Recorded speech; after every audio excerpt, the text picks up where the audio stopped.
से समय जो माने सदाप्रभु को भय कले से माने एक आरेकर संगे कथबार्ता कले आउ सदाप्रभु मनोजोग करी ताहा सुनिले वो जो माने सदाप्रभु को भय कले वो ताहाको नाम ध्यान कले से मानक निमंते एक स्मरणार्थ पुस्तक ताहाको छामुरे लेखा गला। ए पुस्तक रे प्रभु को भय करी चालिबा लोक मानकर कथबार्ता को रेकॉर्ड करा जाउछ। Praise the lord, hallelujah. हेले प्रभु को भय करिबा लोक माने पाप करिवे, प्रभु को भय करिबा लोक माने चुगली पर चर्चा करिवे नै, प्रभु को डरिवे से माने।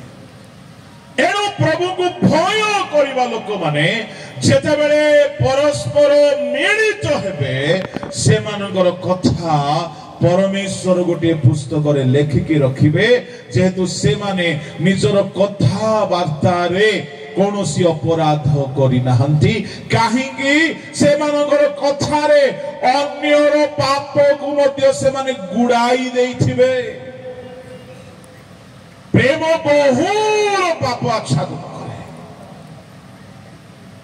जाको ईश्वर भय नाही से कौन करिवो,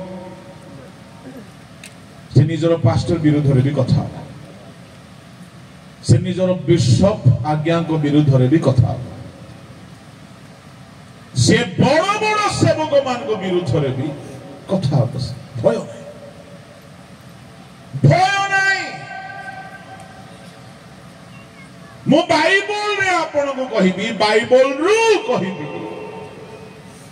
जे कही परमेश्वर को दासबान को विरुद्ध रे कथा आइछन अभिशप्त होइछन। मो ईश्वर को बेदी रु कहूची मो कौनसी सेवक विरुद्ध रे केबे कथा हेउ नै, जहा को स्टेज रे कोहे कहिबार थिबो तो मुखामुखी कहिबी, नहले किछि कहिबी।